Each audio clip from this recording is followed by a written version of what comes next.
So here is a country that most people generally don't even talk about, one that will actually surprise you with its history and culture. Today we learn about the great people and place, the nation known as Moldova. How's it going, everybody? Hope you are all having a fantastic day. My name is Dave Wapple, and today is Monday, where I get an opportunity to learn about new countries from all around the world. And by the way, if you like doing that, tune in every single Monday, hit that subscribe button so you can watch and learn about new countries from around the world. So let's start this video off with some of the basics. Now, the big one is, where is this country located? Good question. Well, looking at the good old world map, Moldova is a European country, which most people think is actually pretty small. But surprisingly, it's actually pretty big. Moldova is nestled right in Eastern Europe, stuck between the countries of Ukraine and Romania, which I've also done some videos on those two nations, and I'll put it in the description box below or in the cards. Yeah.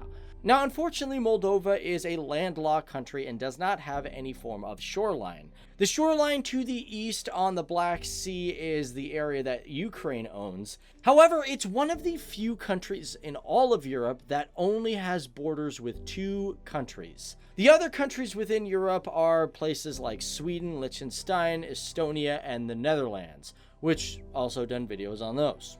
Remember how I said the country is a lot bigger than what most people think? Well, how big is it? Currently in its state, the country comes in at approximately 33,846 kilometers square. Now, this is obviously including Transnistria, and why I bring up Transnistria is because this is a location within the country that has some form of territorial dispute. A simple overview of it is that in 1992, there was some issues with people living within this region after the fall of the Soviet Union.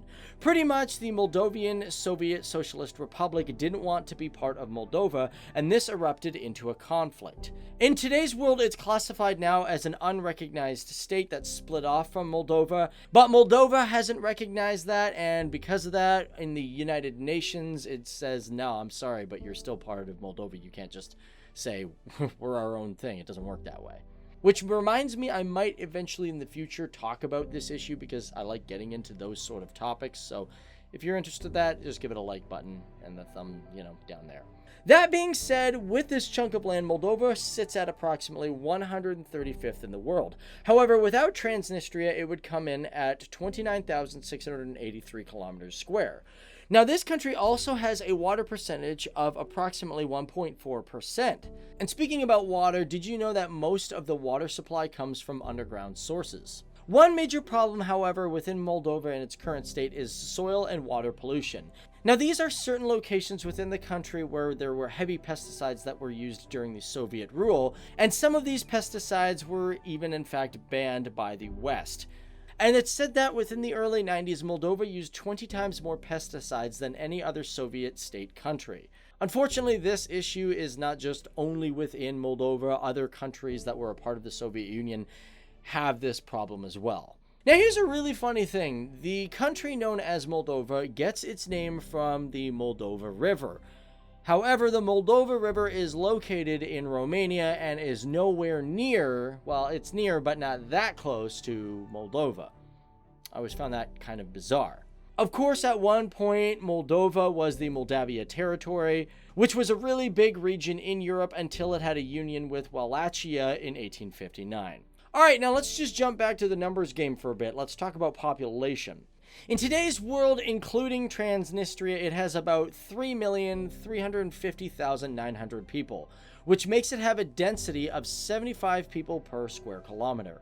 Now, I'm not sure if that was taken from the census, which was done back in 2014, or if that's a 2018 estimate. Basically, 75% of the country identifies as Moldovians, whereas 7% are Romanian, 6.6% are Ukrainian, and about 4.6% of the people identify as Gaugas, which are pretty much Turkish of descent in a sense. But the Gaugas people, realistically, their origins is really kind of a mystery. They don't really know all too much. And of course, under that, there is also Russian and many other different forms of people.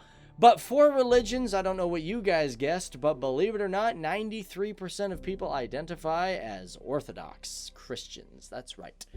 The second highest of this is obviously Protestant, which is way under 2%. Now, the other thing that I found really interesting about Moldova is that they do not speak their own language. As a matter of fact, they speak Romanian. That's right, they use the Romanian alphabet, the language, and all that sort of stuff. That, of course, does not mean dialect or accent. There are some slight differences from what I've been told. Either way, guys, that is it. That's all I got in this episode for the facts about Moldova. Now, before you guys get out of here, I just want to let you guys know I generally do more parts to this, and I do have a part 2 coming. I do shorter videos because that's what you guys really, really want. But if you want to continue to learn more about Moldova, well, I'm going to have a nice little Moldova playlist that you guys can check out, and I'm going to continue to learn more about this great nation. So feel free to check out that playlist and even favorite it. But other than that, don't forget to check out our other amazing videos about new countries and cultures from all around the world. Really expand your mind, guys, because that's what you want to do. But my name is Dave Wapple. I'll see you guys later. Okay, bye. Oh, by the way, if you guys did not do this already, feel free to hit that subscribe button because, yeah, we're FTD Facts. What does the FTD stand for? Fresh till death. Okay.